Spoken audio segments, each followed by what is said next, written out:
Hey hey! Allô tout le monde, bienvenue sur un live, contente de vous voir. Jeudi! Oh, frisky frisky! On n'est plus dans un live le vendredi, on est dans un live le jeudi. Contente de vous voir aujourd'hui, dernier live de l'été. Je suis excitée parce que ça va faire du bien une pause. Je suis tellement contente de vous voir, je suis tellement contente de vous parler, mais on dirait que je suis excitée d'avoir une pause un petit peu plus prolongée, des lives, des podcasts, des médias sociaux. Je vais quand même être là sur les médias sociaux, mais juste un peu moins. Puis on dirait que ça m'excite, ça me fait du bien d'avoir cet espace-là. J'aime tellement mon travail, j'aime tellement ce que je fais, puis et, j'apprécie avoir un break des fois, puis de profiter de d'autres choses de ma vie. J'en parle tout le temps, mais comme j'aime ma vie, puis c'est de ça qu'on va parler aujourd'hui, comme autant de devenir la présidente que tu souhaites être, que d'avoir l'entreprise que tu souhaites avoir, puis qu'est-ce que ta business te permet d'avoir, puis te permet de faire, c'est aussi quelque chose qui est super important. Euh, j'ai envie que vous me fassiez un petit coucou quand vous êtes là, comme ça je peux savoir c'est qui est là en live. Celles qui sont en replay, écrivez-moi replay. Aujourd'hui, on va parler de tout ce qui est à propos de devenir la présidente que tu souhaites être. Donc, entre autres, avoir confiance en toi, dans ton rôle de leader. C'est entre guillemets niaiseux de dire ça, mais tu as besoin d'avoir confiance en toi si tu veux être la leader qui inspire, qui augmente son revenu, qui a la business qu'il veut avoir. Tu dois avoir une bonne confiance en toi, puis ça se développe. Donc, on va parler de ça, de confiance. On va également parler, puis j'ai mes notes juste ici que je vais sortir. On va également parler des comportements, justement, de leader. Donc, comment, oui, notre estime va affecter nos comportements, puis quel genre de comportements que je trouve qui font que tu es une présidente d'entreprise qui inspire d'autres personnes, puis tu peux pas passer à côté de ça. Je veux dire, tu peux passer à côté de certaines choses dans ta business, mais le leadership, puis toi, te leader toi, puis leader les autres, c'est immanquable. Tu ne peux pas faire ça. Tu ne peux pas être ça. C'est la chose qui fait que tout colle. C'est la chose qui fait que tout tient en place. C'est toi. T'es la raison que la business est là. Fait que si toi, t'es pas solide dans ton leadership, ben, c'est la seule et unique chose qui tient tout en place. Euh, on va parler de définir et maintenir des limites claires parce que pour être la présidente que tu veux être, puis pour devenir l'entrepreneur que tu souhaites être, tu vas devoir redéfinir c'est quoi tes limites. Allô Do, contente de te voir, bon matin. Euh, et donc, tu dois être capable de définir les meilleures limites pour toi, pour aussi ta vie personnelle. Puis justement, j'introduisais le sujet d'aujourd'hui en disant que je vais avoir une pause cet été. Euh, Qu'est-ce que toi, tu as besoin pour l'idée de ta business? C'est quoi les limites que tu dois mettre en place? Puis plus que ça va, plus que tu vas devoir les solidifier. Fait que je vais vous donner des exemples par rapport à ça aujourd'hui. Ensuite, les stratégies que j'utilise pour surmonter les doutes, les peurs quand je prends des décisions. Parce que le leadership égale prise de décision, prise de risque, aller de l'avant, prendre action. Donc, on va parler de tout ce qui a trait à ça aussi aujourd'hui. J'ai vraiment des sujets que je veux couvrir, mais n'hésitez pas si vous avez des questions, vous avez envie d'interagir, vous avez envie de me partager des choses que vous avez vécues récemment, ça va me faire un grand plaisir. Donc, dites-moi un petit coucou quand vous êtes là, puis comme ça, je peux interagir avec vous.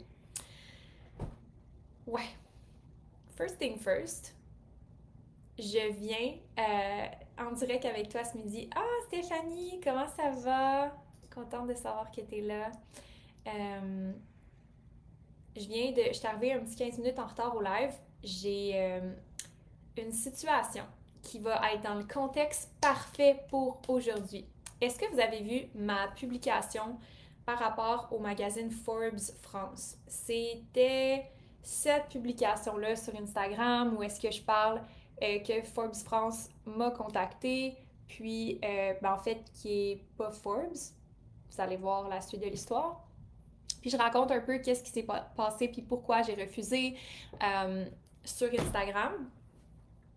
Et j'arrive à la conclusion que dans la vidéo, j'ai refusé de collaborer avec le magazine parce que, un, J'avais déjà été approchée par un magazine dans le passé, j'ai dit oui, j'ai pas aimé mon expérience, j'ai pas trouvé que c'était pertinent, puis j'ai pas senti que c'était quelque chose que je voulais aller de l'avant avec. Puis quand Forbes m'a contacté, ou on va dire Média France m'a contacté, j'étais emballée au début, puis je pensais dire oui, puis quand je suis revenue à mon intuition, puis qu'est-ce que je voulais vraiment, puis l'erreur que j'avais faite dans le passé que je voulais pas refaire, euh, j'ai dit non, comme c'était pas, c'était vraiment pas un oui pour moi.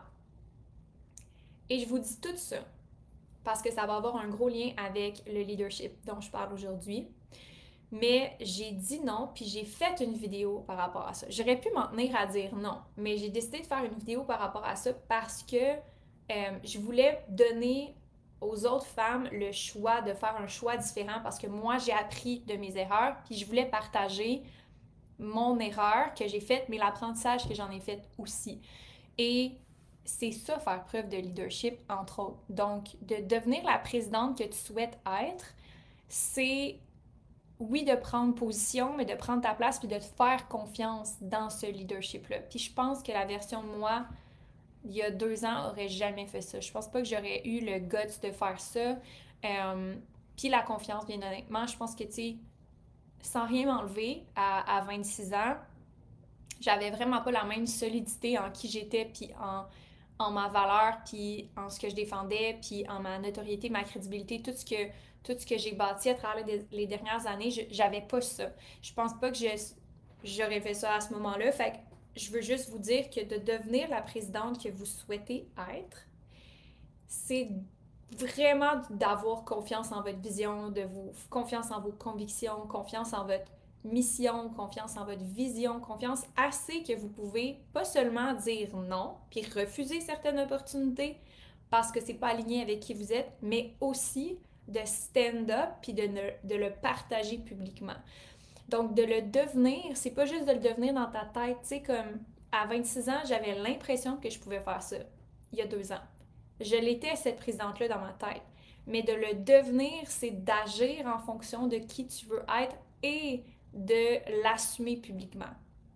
Puis vraiment, c'est comme, selon moi, c'est comme tu l'assumes avec toi en privé, genre c'est ça que tu veux être cette présidente-là qui a une belle entreprise, qui a une mission plus profonde, qui impacte les gens, tu l'as dans ta tête, l'impact que tu veux avoir, tu l'as dans ta tête, l'argent que tu veux faire, tu as dans ta tête, tout ça, c'est super clair. Après ça, la deuxième étape, c'est que tu en parles à des gens proches de toi, puis tu commences à l'assumer un peu plus que c'est ça que tu veux, mais c'est pas ancré, c'est pas solide tant que t'as pas pris des actions concrètes en alignement avec cette vision-là. Fait que si, exemple, j'avais dit oui à cette opportunité-là, puis que c'était pas 100% aligné avec qui je suis comme présidente d'entreprise, ben j'ai pas 100% assumé mes valeurs, puis assumé c'est quoi que je voulais.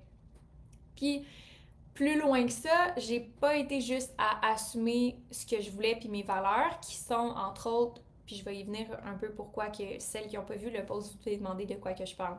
Je vais m'expliquer.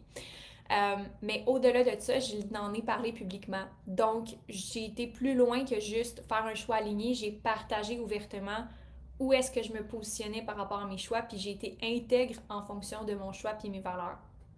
Ce qui fait que ça plaît pas à tout le monde. Puis il faut être prête à ce que ça arrive quand on devient la présidente qu'on souhaite être. C'est que si on est vraiment authentique, on va pas plaire à tout le monde. On va déranger. On va prendre une place que les autres osent pas prendre. Mais ça fait partie du métier, ça fait partie du rôle, en fait. Avoir le courage d'être authentique, c'est, je pense, Brené Brown qui parle de le pouvoir de l'authenticité, puis de l'importance de l'authenticité quand on veut être leader puis qu'on veut connecter avec les autres. Donc, 100% que c'est important. C'est définitivement un pilier vraiment, vraiment important. OK, je reviens à le contexte de cette histoire-là, puis pourquoi que c'est des valeurs que je défends, puis pourquoi j'ai décidé d'en parler sur les médias sociaux. J'ai toujours prôné l'authenticité, l'intégrité, tout le temps. Donc, si j'avais fait le choix, probablement que j'aurais parlé de ça. Je l'aurais défendu. J'aurais dit, hey, j'ai choisi d'aller avec Forbes, j'ai choisi d'aller avec Média France. Je n'écris pas le contexte au complet.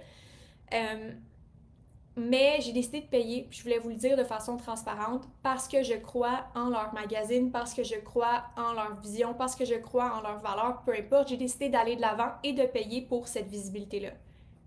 Si j'avais dit oui, c'est ce que j'aurais fait. Parce qu'une de mes valeurs principales, c'est l'authenticité, la transparence. Encore une fois, je ne suis pas en train de dire que je suis obligée de tout vous dire, mais je pense que quelque chose d'aussi gros, quelque chose d'aussi majeur, tu sais, exemple que je m'associe à eux, j'assume que je vais en faire la promotion, j'assume que je vais dire, hey, je suis dans ce magazine-là. Donc, je suis en train de vous dire, hey, je suis dans ce magazine-là, mais je vous dis pas que la raison pour laquelle je suis dans ce magazine-là, c'est parce que j'ai payé.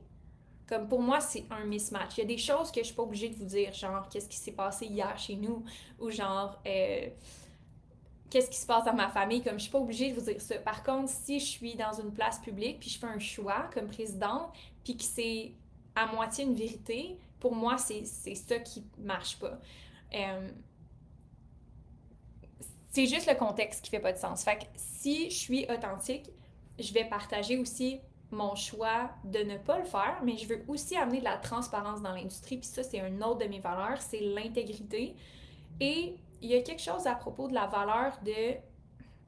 Je pense que c'est l'excellence, puis je pense que c'est... Il y a quelque chose, puis j'arrive pas à mettre le doigt sur cette valeur-là, puis je vais vous l'articuler peut-être, je vais y arriver éventuellement, mais je pense que c'est la rigueur, je pense que c'est comme le professionnalisme. Il y a quelque chose par rapport à ça qui me dérange vraiment, vraiment, vraiment beaucoup. Puis je trouve que quand on perpétue comme de la non-cohérence, puis qu'on perpétue un manque d'intégrité, ça défait la crédibilité des coachs en ligne. Puis ça me dérange profondément. Comme de quoi on a l'air, les coachs en ligne, d'accepter une publication comme ça, puis là je m'emballe, mais de ne pas partager comme ou de ne pas être transparent par rapport au fait qu'on paye pour ça. Tu sais, les gens qui nous regardent, ou beaucoup de mon audience me dit « Ah, je savais pas que les gens payaient pour ça, comme Ah, moi je les regardais de haut et tout, puis j'admirais ces personnes-là, puis c'est une information qui change vraiment ma perspective de eux. Si tu sais que ce que tu fais, tu caches quelque chose pour que les gens pensent autre chose de toi, c'est pas d'être authentique. Comme moi, je me dis dans ma tête, puis c'est une erreur que j'ai faite dans le passé, je pense que j'ai fait dans le passé Goss Magazine, ça fait comme 2 ans et demi ou quelque chose du genre. Puis j'avais partagé sur les médias sociaux, mais moi, c'est parce que c'est ma première expérience dans les médias, puis à ma défense, je savais pas comment ça marchait, puis je pensais que tout le monde le savait que tu payais pour ce genre de magazine-là. Je pensais que c'était comme connu ou que c'était comme commun, puis ça faisait partie un peu de la game, puis tu sais, c'était la première fois, fait que j'ai juste adhéré, puis je trouvais ça cool, puis je trouvais que c'était une belle visibilité, etc. Puis c'était un magazine de femmes, tu sais, c'était mes valeurs, je trouvais que c'était cool, c'était nouveau aussi. Fait que j'ai adhéré. Puis je me suis dit plus jamais. Pourquoi? Parce que je veux pas payer pour des magazines. J'ai pas besoin de ça. J'ai déjà mon audience. Genre, j'ai déjà mon tunnel de vente. Je veux dire, j'ai pas besoin de cette visibilité-là pour faire de l'argent ou pour être crédible. J'ai pas besoin de ça. Donc, j'avais appris cette erreur-là, puis je m'étais dit, plus jamais je vais refaire ça, à moins que ce soit vraiment une vraie invitation pour un vrai article, que ce soit pas moi qui paye pour avoir accès à ça. Puis, je dis pas que je le ferai plus jamais. Tu sais, si une opportunité se présente, puis c'est comme l'opportunité du siècle, puis que c'est comme waouh, waouh, waouh, puis je peux payer pour le faire, je dis pas que je vais pas le faire, mais je pense que je vais être vraiment intègre et authentique, puis je vais dire, hey, j'ai payé pour être là. Pourquoi? Parce que je pense que, ben moi, j'aimerais ça que les personnes que je suis le disent ou le montrent, parce que je trouve que c'est pas de bien servir son audience, de leur donner juste une version de la vérité. Tu sais, je trouve que c'est pas de bien servir son audience de leur donner juste le beau, tu sais, de la vérité. Ils mentent pas, mais c'est-tu intègre, c'est-tu comme authentique, puis je veux juste dire mon opinion, puis là, je suis comme, je veux pas que personne se mette à venir après moi, puis me dise, ah, mais moi, j'ai accepté une invitation, comme, j'ai rien contre vous, sincèrement, c'est vraiment comme un choix personnel. Et Puis c'est comme de la façon que c'est formulé, hey, j'ai reçu une invitation. Oui, moi aussi j'ai reçu une invitation, mais comme j'ai aussi payé pour avoir la publication. C'est juste comme la façon que c'est formulé, c'est pas tellement intègre. Tu sais, c'est pas c'est comme, je pense qu'on peut faire mieux. Je pense qu'on peut être plus transparent. OK? Puis je pense qu'en 2024, je savais pas que les gens payaient pour être dans ce genre de magazine. Now you know.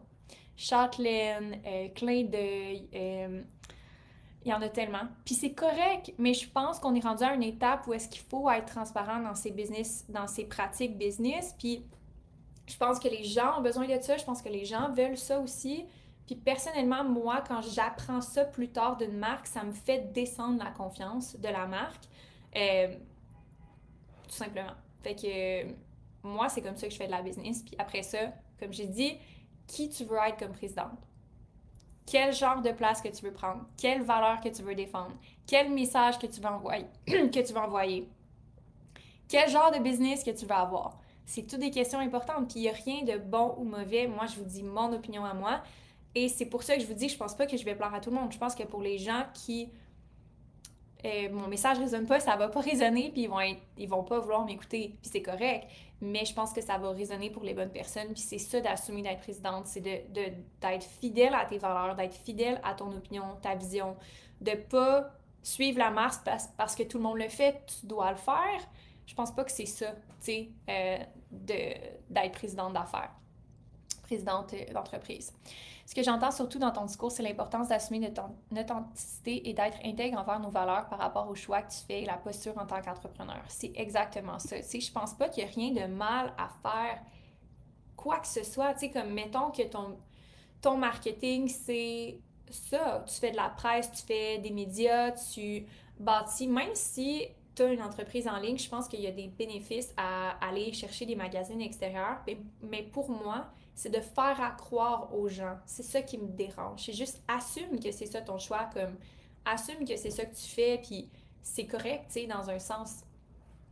Bref, euh, je vais pas m'éterniser là-dessus, mais je pense que dans tous les cas, dans tous les métiers, puis dans toutes les professions, pas juste dans le milieu en ligne, il y a des gens qui sont pas authentiques, il y a des gens qui sont pas intègres non plus, puis c'est vraiment correct, dans le sens que moi, je les sens tout de suite, fait que c'est pas comme... c'est juste good for them. Mais je pense que dans une posture de leadership, c'est d'assumer toi ce que tu veux faire comme choix. Puis de pouvoir voir qu'il y a des gens qui vont pas aimer ça, puis d'être confortable avec ça, puis d'être confiante avec ça. Tu peux pas vraiment dire que tu es confiante quand tu essayes de plaire à tout le monde. Parce que si tu essayes de plaire à tout le monde, t'es pas vraiment confiante. T'es juste plaisante. T'es juste comme, tu déranges personne. C'est sûr qu'il y a pas personne qui va te challenger ta confiance. Si quelqu'un vient me dire, je suis pas d'accord avec ce que tu dis, comme, tu bullshit plein de monde, blablabla, bla, bla, bla, je suis capable de le prendre. Je sais que ça vient un petit peu avec ma prise de position. Puis je suis confortable avec ça. Et je sais que c'est nécessaire d'avoir cette posture-là parce que je sais que ça fait en sorte que j'attire les bonnes personnes. J'attire les bonnes clientes. Puis il y a tellement de gens, puis je vais le dire pour être 100% honnête, qui se disent comme comment elle a des clientes comme ça ou comment elle a des aussi bonnes clientes ou comment elle a des aussi grosses ou des belles business avec qui qu'elle coach alors qu'elle a juste 28 ans ou qu'elle a X nombre d'années d'expérience. Pourquoi? Parce que c'est à cause de ça. C'est à cause de ça. À cause qu'ils ont les mêmes valeurs que moi, puis on se comprend sur les mêmes choses. La cohérence, pour moi, c'est comme tu fais quelque chose, tu dis quelque chose, c'est la même affaire. Euh, puis il peut y avoir des incompréhensions, puis ça arrive, puis l'erreur est humaine, mais consciemment de faire un effort d'être transparente, puis cohérente. Euh, bref, très important pour moi. Donc, ça dépend de qui tu veux devenir. Si tu veux devenir une entrepreneur qui a pas ces valeurs-là, euh, c'est correct. Je pense que ça va faire plaisir à certaines personnes, mais je pense que ça va surtout chercher les gens qui sont superficiels, je pense, dans un certain sens. Puis, bref, on dérive du sujet. Je voulais pas aller là. On revient à des comportements de leadership qui inspirent. J'en ai nommé quelques-uns. La prise de posture, la prise de position. Si tu ne prends position pour rien, ben il n'y a pas personne qui va te suivre. Quand tu amènes une idée, puis justement, le post de Forbes, c'était ça. J'ai fait une prise de position. Il y a des gens qui vont suivre ça. Si tu fais pas ça, pourquoi on suit toi? Qu'est-ce que tu as à défendre toi? Puis c'est pas de faire toujours de prendre posture puis de prendre position sur tous les sujets, puis c'est pas de de devenir avocat de la défense, puis c'est pas d'essayer de partir en rébellion, là, absolument pas. Mais si, exemple, moi je dis j'offre des services pour tout le monde. Tu sais, j'offre des services pour ceux qui veulent perdre du poids, ceux qui veulent se sentir bien, celles qui veulent du bien-être mental. Comme si j'offre à tout le monde, j'offre à personne. Si je plais à tout le monde, je plais à personne. Fait que la prise de position, c'est pas juste par rapport à des événements ou des nouvelles ou ce genre de choses-là que j'ai vécu. C'est de partager votre opinion unique sur un sujet, votre vision unique sur un sujet, puis de pas essayer de plaire à tout le monde. Fait que ça, c'est une prise de position. Puis ça, c'est une prise de position importante, puis c'est une des choses que mes clientes apprennent à faire dès le début, une prise de position.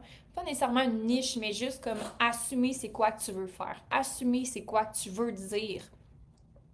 Parce que là, à chaque fois que tu mâches tes mots, il n'y a pas personne qui s'intéresse à ce que tu as à dire. Parce que il n'y a pas de valeur ajoutée à te suivre toi. Tu vas juste répéter ce que quelqu'un d'autre a dit ou tu vas juste comme essayer de parler à tout le monde. Fait qu'il n'y a pas personne qui va raisonner avec ce que tu dis ou vraiment moins.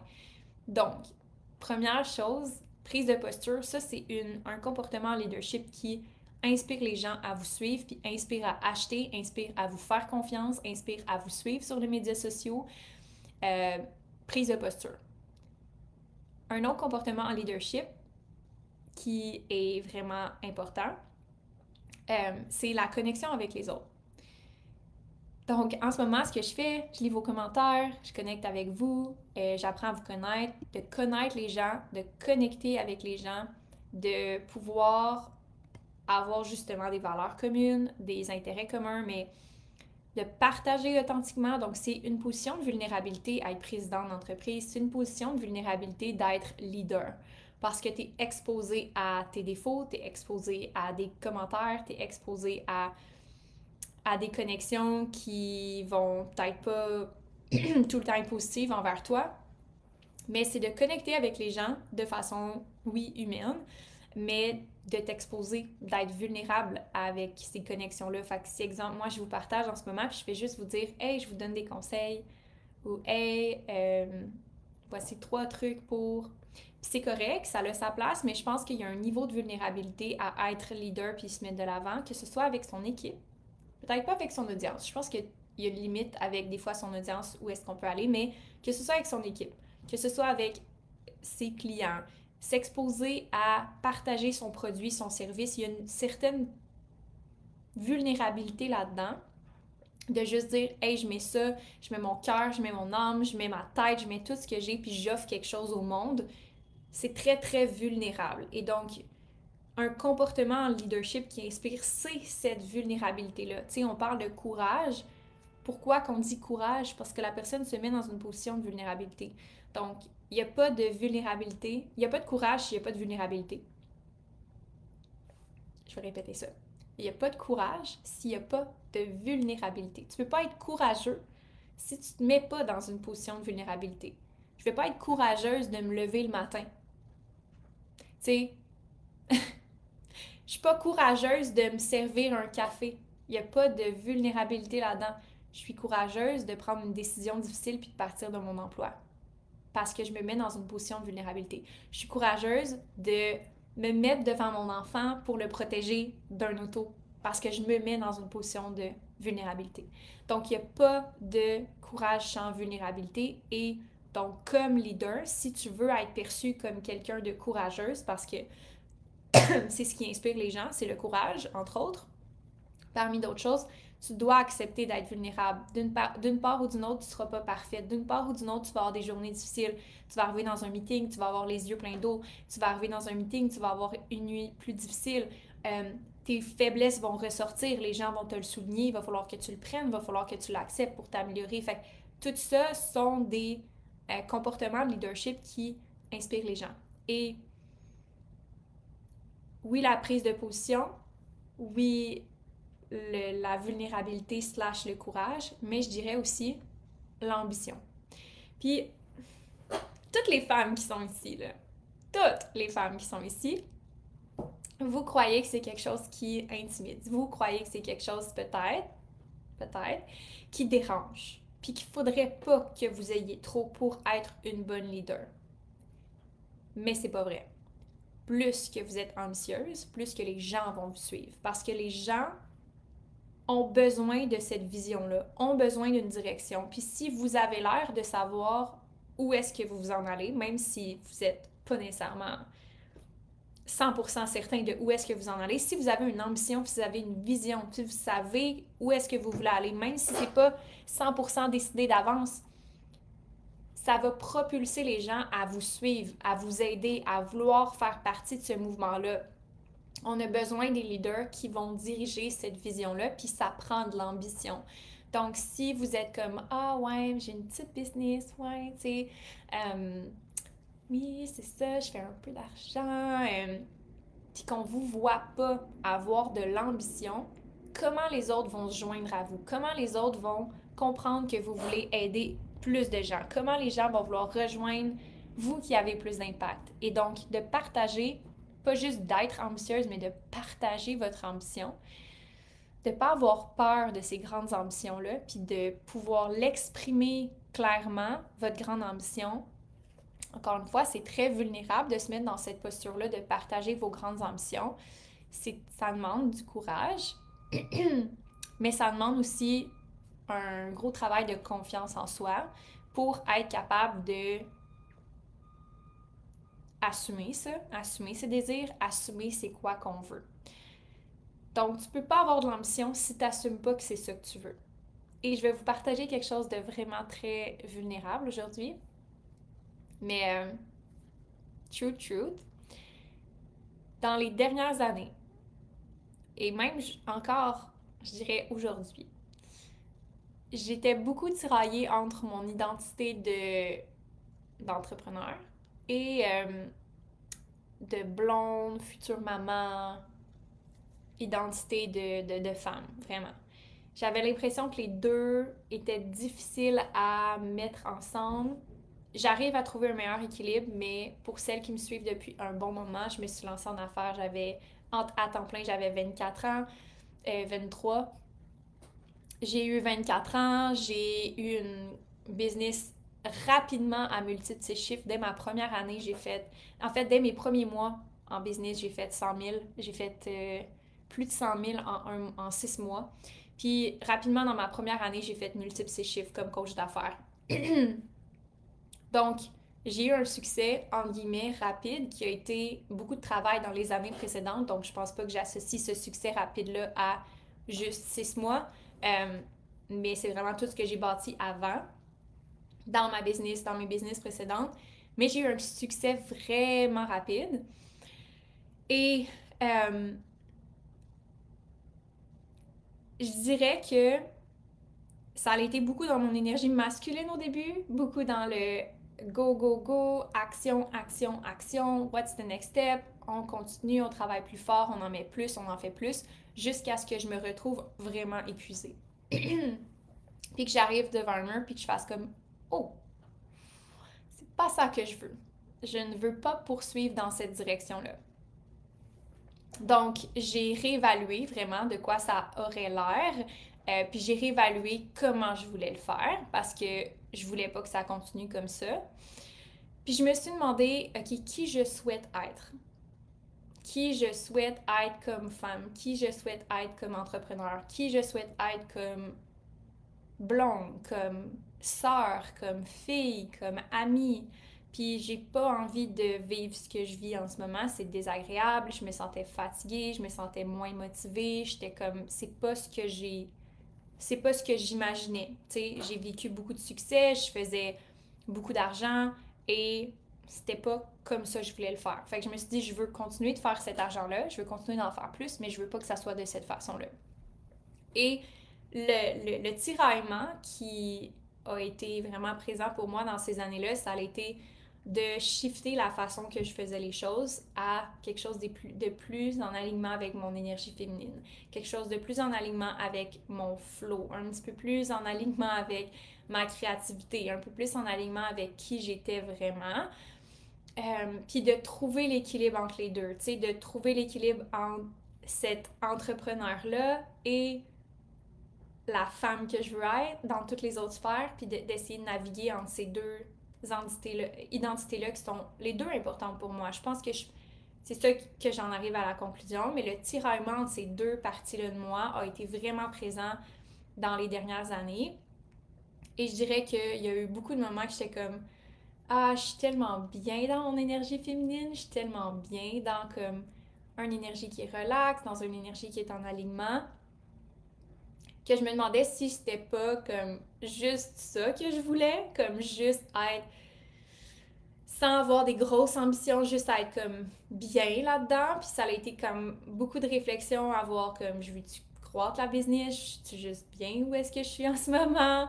Ben en fait, il y a tout le temps la partie de moi qui est ambitieuse qui revient. Fait que le tiraillement est pas vraiment un tiraillement, il est juste comme deux parties de moi que j'intègre maintenant dans comme je suis cette personne-là, je suis quelqu'un qui est ambitieuse et je suis quelqu'un qui aime ma vie à l'extérieur de ma business et que je veux continuer d'aimer ma vie à l'extérieur de ma business, mais je pense que j'apprécie autant ma vie à cause que je suis aussi épanouie dans ma vie professionnelle. Je pense que si tu enlèves cette partie-là de moi puis que tu gardes juste la partie de moi où est-ce que je suis à la maison, comme je prends soin de moi, je prends soin de mon chum, je prends soin de notre vie de couple, puis je prends soin de notre futur, nos projets, whatever, notre future famille, je pense pas que je serais autant épanouie dans mon rôle de femme ou comme dans ma vie personnelle.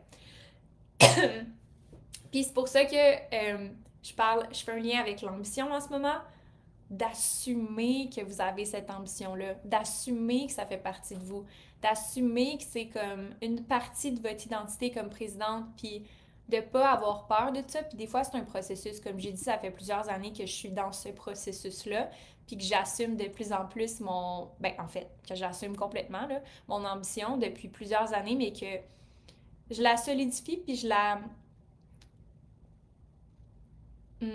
l'intègre avec les autres parties de moi. Parce que je pense qu'une ambition mal intégrée, c'est juste pas une ambition qui fait que tu vas avoir ce que tu veux. Tu sais, si t'es juste comme je veux atteindre mon objectif, puis t'intègres pas ça avec toutes les autres parties de toi, t'auras pas la business que tu vas avoir. Tu vas avoir une business qui a du succès, mais t'auras pas la business que tu vas avoir. Puis le titre du Q&A aujourd'hui, c'est pour avoir l'entreprise que tu souhaites avoir. Donc, on veut pas juste comme avoir de l'ambition. On veut avoir de l'ambition et intégrer l'ambition à ce qu'on souhaite aussi d'avoir autre dans sa vie.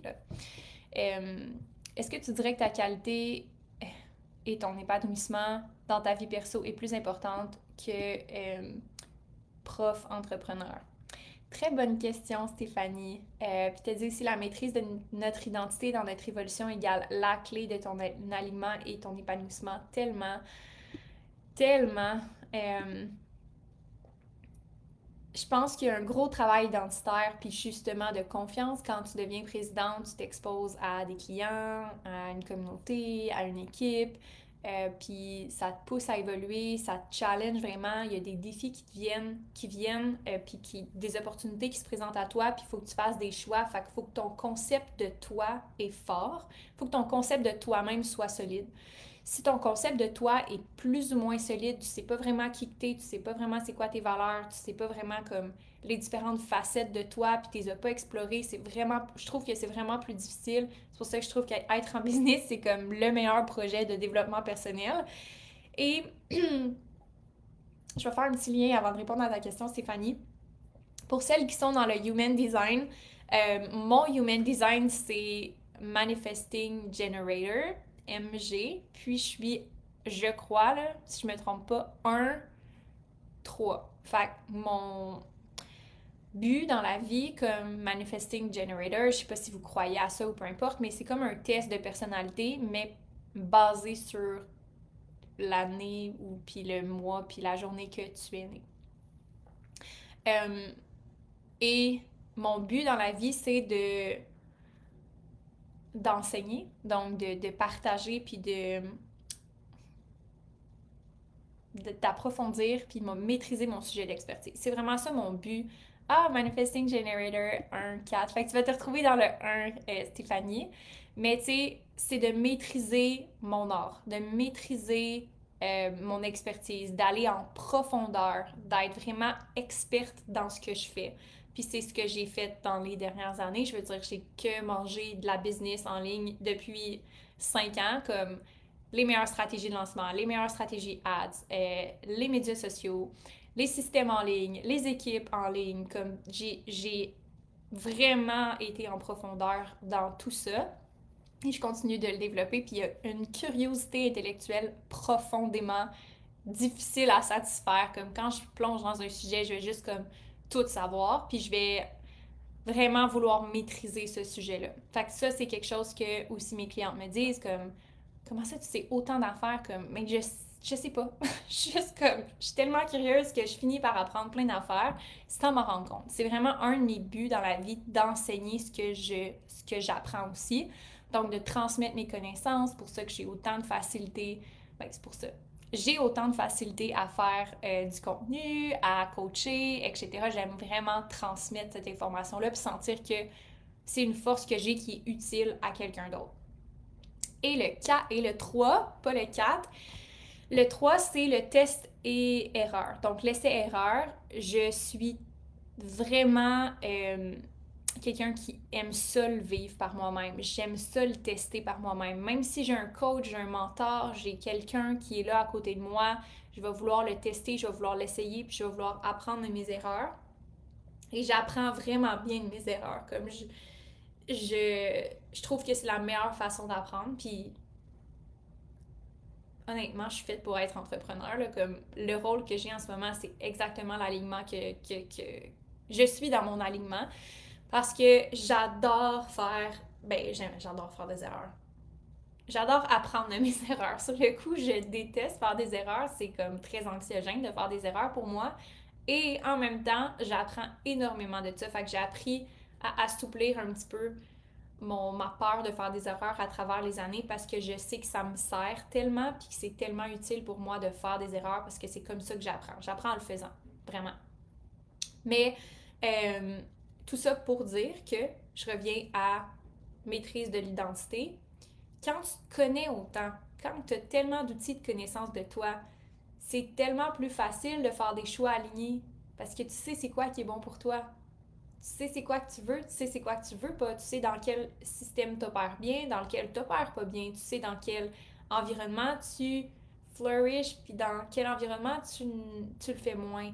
Donc, pour avoir du succès en affaires, pas juste, tu sais, avoir de l'ambition, puis pas juste comme accomplir plein de choses, puis checklist, puis accomplir des choses, mais si tu veux vraiment avoir la business que tu souhaites avoir, puis te sentir en alignement, puis te sentir bien, ça part de la connaissance de soi, puis ça part de la maîtrise de l'identité que j'aime que Stéphanie a fait comme commentaire. Mais est-ce que ma qualité de vie est plus importante que mon côté entrepreneur comme enseignement? C'est une question que je peux pas répondre. Je sais pas comment te répondre, Stéphanie. Est-ce que c'est plus important? Je pense que c'est autant important. Comme je serais pas capable de faire un choix entre les deux. Puis c'est pour ça que je pense que ça a été autant difficile pour moi dans les dernières années de intégrer ces deux parties-là de moi parce que je sentais que je devais faire un choix. Je sentais qu'il fallait que je fasse soit le deuil sur comme ce côté-là de moi, qui aime ça explorer la vie, qui aime ça m'épanouir sur le plan perso, qui aime passer du temps avec ma famille, qui a plein de hobbies, qui a plein de passions, qui aime ça faire à manger, qui aime ça voyager, qui aime ça être avec mon chum plein de fois par semaine, qui aime ça voir ma famille plein de fois, qui est... j'aime tellement plein de choses dans la vie, puis je suis tellement quelqu'un qui aime ma vie, genre à l'extérieur de ma business, que je sentirais qu'il me manquerait quelque chose si j'avais juste ma business.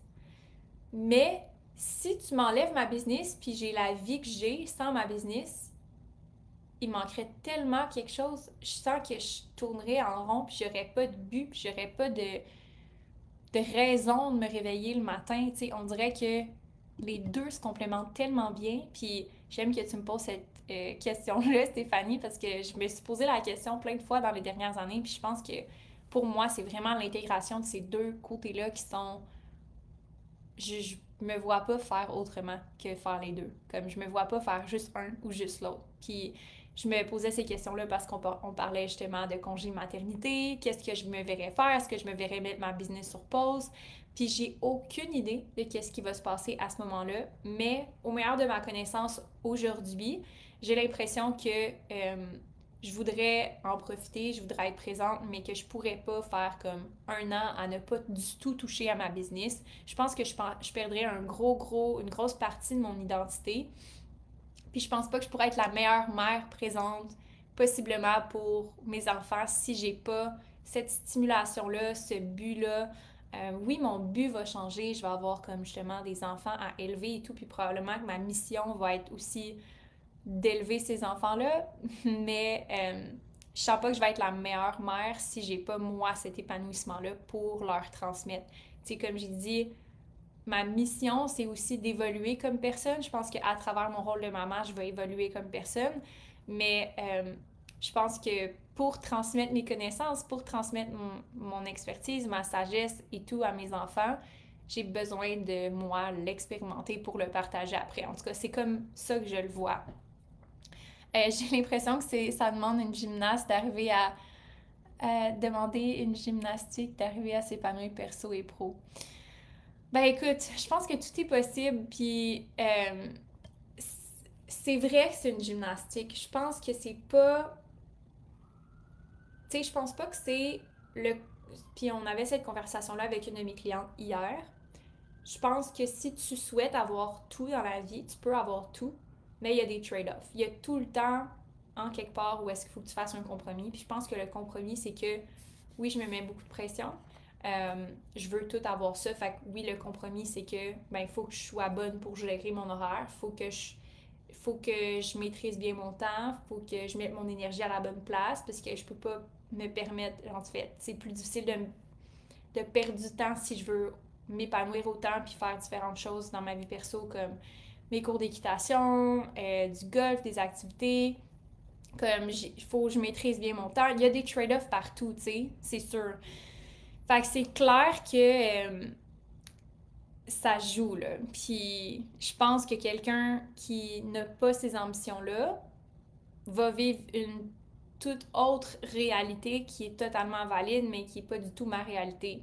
Donc, c'est sûr que si, exemple, je mets autant de temps sur ma business puis sur le développement des affaires, ben, c'est sûr que, mettons, je serai pas la traditionnelle maman, là. Je serai pas la traditionnelle housewife. Puis c'est des fois des, des compromis à faire, comme je pourrais pas toujours être présente pour X, Y, Z raison. Je serai pas, tu sais, je ferai pas 90% de ce qu'il va y avoir à la maison. On va être probablement 50-50, moi et mon conjoint, puis c'est correct avec nous, tu sais. Fait que